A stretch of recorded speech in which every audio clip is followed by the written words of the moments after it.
Estamos de nuevo en el aire y lo prometido, Copco es una multinacional sueca. Acá en la Argentina despidió a un ingeniero y al despedir al ingeniero se creyó que podía pasar por encima de la justicia, que podía fraguar documentación, que podía, en fin, burlar todo lo que en un país normal, democrático, funciona. ¿Será que hay décadas de historias de corrupción en Argentina y debe haber muchísimos otros nichos de corrupción?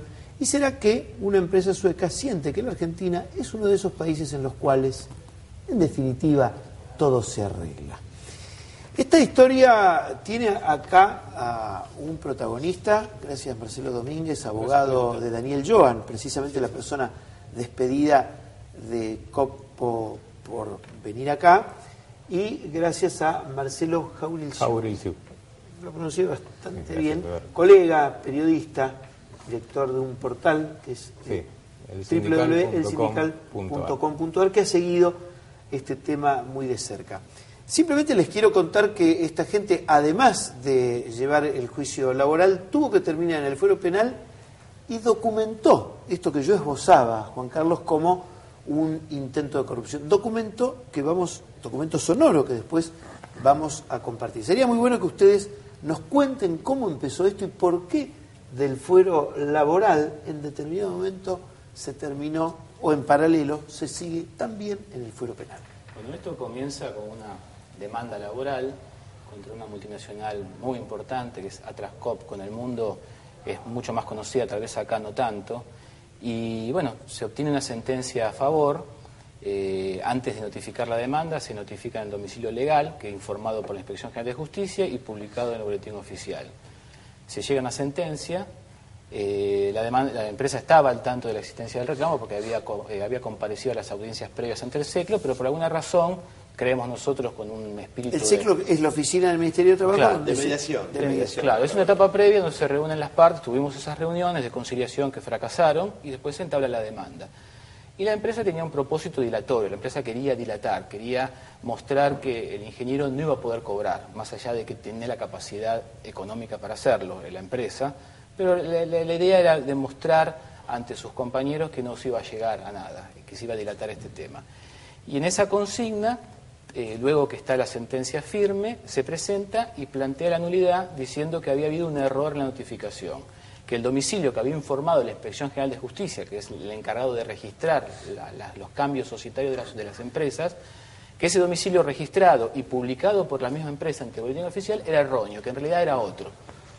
Nosotros concurrimos a la Inspección General de Justicia y vimos cómo el domicilio que un día figuraba en una oficina, de pronto aparecía cambiado sorpresivamente a otro lugar. Es como si uno fuera al registro de propiedad inmueble y encuentra que su propiedad, en realidad sin ningún trámite realizado, cambió de titular. Bueno, algo raro estaba sucediendo. Bueno, resumidas cuentas, la empresa se había contactado con una organización criminal que trabaja dentro de la inspección. Nosotros presentamos la denuncia ante la inspección se autodenuncia para purgarse y a partir de ahí toma intervención la Justicia Federal, el juzgado del doctor Ollarvide. Bueno, es una investigación impecable porque implanta rápidamente el secreto de sumario, 200 horas de escuchas, una serie de investigaciones que corroboran el aporte inicial que habíamos hecho. Nosotros, para poder demostrar esto, porque en verdad esta organización duplica trámites, o sea, recrea los mismos trámites, desaparece los expedientes y los reconstruye a través de escribanías y altera los registros informáticos de la organización. Entonces, como era muy difícil, tuvimos que transitar una operación simulada, como que nosotros queríamos hacer ese trámite. Y para eso nos contactamos con unos periodistas que al principio el tema no prosperó porque se cuidaba mucho esta gente, hasta que obtuvimos el nombre del gestor de parte de compañeros de Joan, de mi cliente, que lo habían obtenido dentro de la empresa, en un fax. Entonces, a partir del dato que surge dentro de la empresa, nosotros logramos... O sea, que otros trabajadores, otros empleados de esta multinacional sueca son los primeros que dan el apoyo. Y sí, porque son personas que se manejan con una manera un poco soberbia porque se sienten con una gran impunidad. Tienen el poder económico y lo usan. No es gente que se resigne a no usarlo. Perdón, Marcelo, pero estábamos hablando en el bloque anterior de lo que es el poder económico de la concentración, de la fusión de empresas, de las transnacionales, ¿no? Uno lo habla en general con personas que están en el mundo sindical, en el mundo de una institución como el INTI, y después, en el mismo tema, uno puede entrar en un caso que es como entrar en un quirófano. A uno le parece que el tema monopólico de la concentración es algo ajeno, pero en realidad cuando a uno le toca vivirlo, lo vive en carne propia. Y acá lo vivimos en un simple juicio laboral, que también tiene un monto importante, pero para la empresa es insignificante. Es una demostración de soberbia, de poder. Para ubicarnos, la sentencia con intereses y con los honorarios y costas, ¿a cuánto llega? La sentencia laboral, la condena es por 6 millones de pesos y actualizada con intereses daría a la fecha unos 10 millones de pesos. 10 millones. Sí. Y bueno, entonces en esta organización transitamos esta operación simulada y bueno, y recorremos el mismo camino donde se documenta cómo operaba esta organización. El juez Ollarvide, bueno, con la colaboración de la Fuerza de Seguridad, investiga y se determina, cuando se levanta el secreto de sumario, que estuvo 60 días el secreto de sumario, aparece todo, aparecen las escuchas donde dice tráeme este sello, pongamos este timbrado, saquemos este expediente.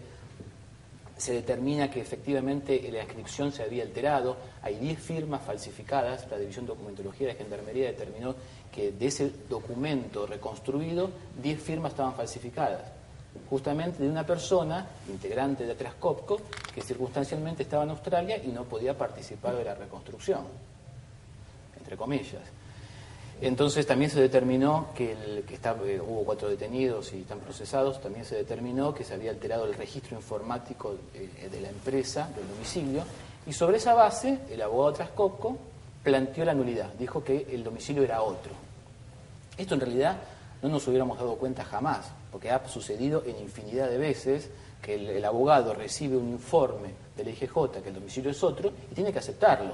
Acá se dio la carambola de que la jueza previamente pidió un informe al IGJ y le informó un domicilio. La jueza laboral. La jueza laboral. El anterior. Claro. Entonces se contrapuso, había 2 informes contrapuestos sobre una misma sociedad. Y ambos oficiales. Bueno, se transita esto, se avanza, 4 detenidos, 20 allanamientos, se allana la empresa, se encuentra información, la empresa habla con sus empleados. Perdón, se encuentra información que evidencia que, más allá de que existiera la organización criminal, ellos fueron clientes de esa organización criminal. Exactamente, sí. Se encuentran expedientes originales en las escribanías que no debían estar jamás fuera del IGJ. Marcelo, me gustaría que vos contaras, como periodista, te tocó ir siguiendo de cerca y después tuviste algunos episodios que cuando llegue la cronología nos lo vas a contar. Sí. Pero en el periodismo hay siempre la percepción de que los nichos de corrupción son iguales para todos.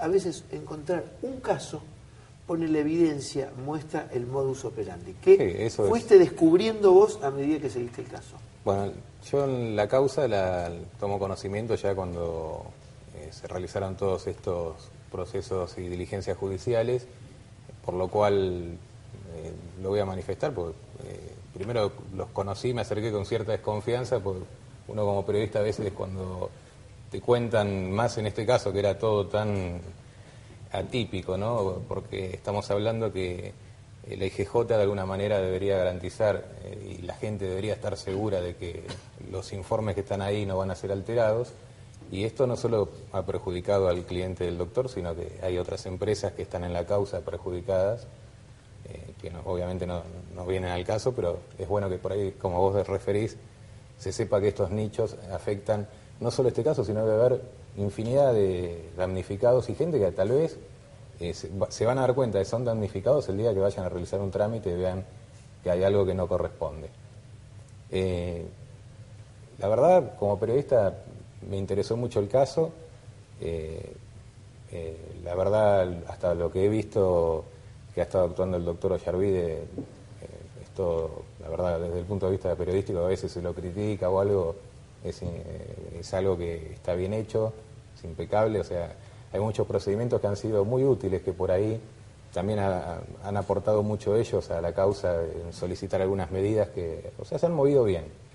Hay una disparidad de fuerzas, ¿no? Estamos hablando de una multinacional, donde más adelante vamos a poder desarrollarlo, va a explicar él, o si no lo voy a explicar yo, se relacionan no solo el poder económico que tiene la empresa, sino abogados locales que hacen lobby, que siempre están rondando este tipo de empresas, que son algunos muy conocidos, porque ellos mismos no tienen ningún problema en reconocerse que son adherentes a ciertas fundaciones, algunas de tendencia más bien de apoyo a la extrema derecha.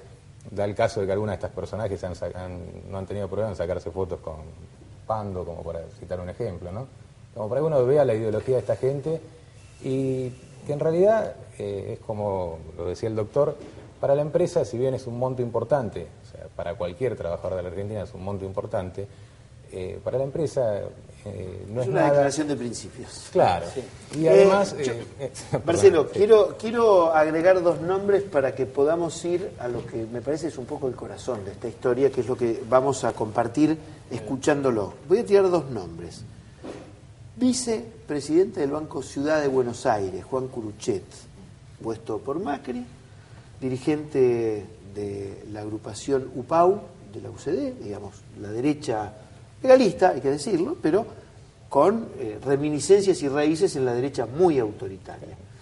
Y el otro nombre, Jorge Anzorregui, hermano de Hugo Anzorregui, que fueron, fíjense, abogados de la CGT de los argentinos hace 40 y pico de años, y después en los 90 se enseñorearon en la justicia y lo que está en la calle 25 de Mayo, que es la CIDE. Dejo esos dos nombres, los dejo a ustedes y después vamos a compartir este audio.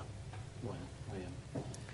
¿Querés explicar cómo hicieron esta maniobra para lo que vamos a escuchar? Bueno, muy bien. Acá nosotros nos topamos con esta situación realmente no querida, donde la empresa, después de fracasar con el tema de la IGJ, al quedar desenmascarada, intenta revertir esta situación tratando de ejercer un lobby indecente con los magistrados. En algunos casos la empresa evaluaba pagar sobornos, son todas manifestaciones de la empresa, ¿no es cierto?, en este sentido.